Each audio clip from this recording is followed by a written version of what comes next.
I got a lump on my finger. What do you think it is? You know, we would always call her, I'm coughing.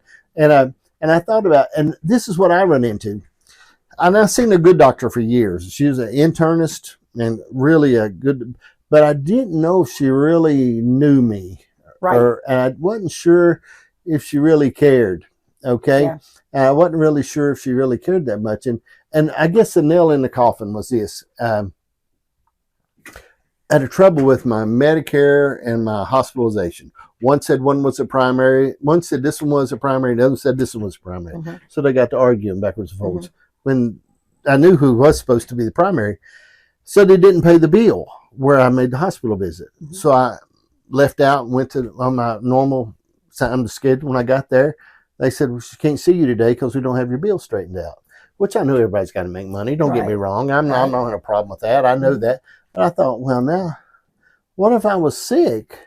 You know, I got to thinking about that. What if I was bad off? What if, and you're telling me, I mean, it ain't like I'm going to leave town over a couple $100 for this visit. Right. And I thought to myself, well, and it's another one of them situations I believe the Lord was pushing me in this situation to do what I needed to do.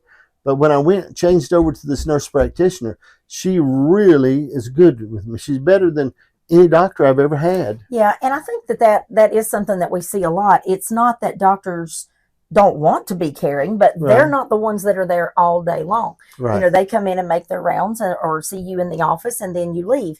But when you're in a hospital or when you're in a nursing home, the nurses and the CNAs are the ones that are there building that relationship with you. They know you better than anybody. And I think that's why nurse practitioners are so successful. And there's been such an explosion of them, is that people know that they're going to be taken care of. Yeah. Because that person is going to build a relationship with them. I just really, and she like went through all my tests with me and my test results. And because I've got type 2 diabetes, and she went go through it with me and my options and what to do and things with others. And you know, that really, and this is the thing too, she is really good friends with my daughter, and she knows if she lets something happen to me, she's going to be in trouble. She's going to be in trouble, yes. I mean, my daughter's pretty mean. She'd probably beat her up. She might. She might. You know, it's all, she said, you know, she don't want to let nothing happen to me. She said, I know that I've got a lot of pressure here. Yeah. But I mean, I really, and at this point in my life, when I'm 65, I really try to make sure I watch things. I'm going in for an echocardiogram now, but I try to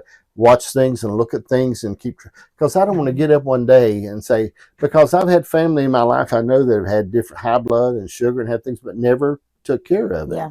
And it just leads to more problems later on. Your everything just snowballs. It does. That stuff. And it's crazy sometimes too, because you'll get this medication to fix this thing, but this medication causes this to mess up. And so it's a balancing act to try to figure out. But and I think people are just used to calling nurses and talking to nurses, because I know my whole career, you know, people call me and say, hey, I got this rash. Can I send you a picture of this?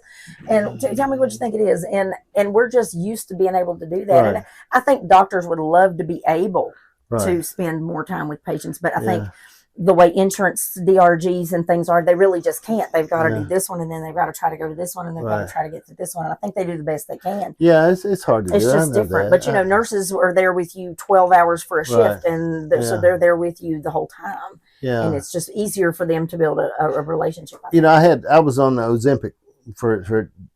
We didn't have nothing for losing weight, but I was on it. It didn't make a bit of difference as far as that's concerned. But I mean, but I was on it for a while, and but I didn't like it. It really hurt me. It didn't help me at all. It hurt me a lot. Mm-hmm. And but I was talking to a friend of mine. I had another friend that had been on it for a year or so, and he was in awful shape. I mean, his arms, little old tiny arms, and it looked like he'd lost all this muscle mass, and he'd got so he'd really, you know, scrawny. And I thought, and I was talking to the doctor the other day about it, and they said, well, he probably is not exercising, not doing this, not doing that. I thought, well, no, he does exercise. He don't do anything. You know, his thumb's real strong from the remote control, but other than that, he don't do anything. And I think, and so, but I study on things a lot, okay, because I think, and I'm glad that I can, because a lot of people can't study on what's going on in their health, you know. But I research the fire out of stuff and look at it. And a big thing I seen, I've been studying on, is talking about muscle mass versus health, and how you got to have some muscle mass. And they talked about people with for cancer and all these things, that they relate back. The more muscle mass you have, the least effect, least likely with cancer and different things like that. And I thought it makes a lot of sense. It's muscle mass. It talked about your thighs. Okay, your thighs and the muscle mass in your thighs and things like that, and that makes sense because that's where most of your strength comes from, is actually from your thighs. Proper body mechanics is bending your legs, lifting with your legs, and keeping those legs so strong. So that makes sense. Yeah, and if you can squat down and get back up, really, okay. I mean, you know what I try is I try in the morning and I do a lot. I just squat, just hold on to something and I do squats.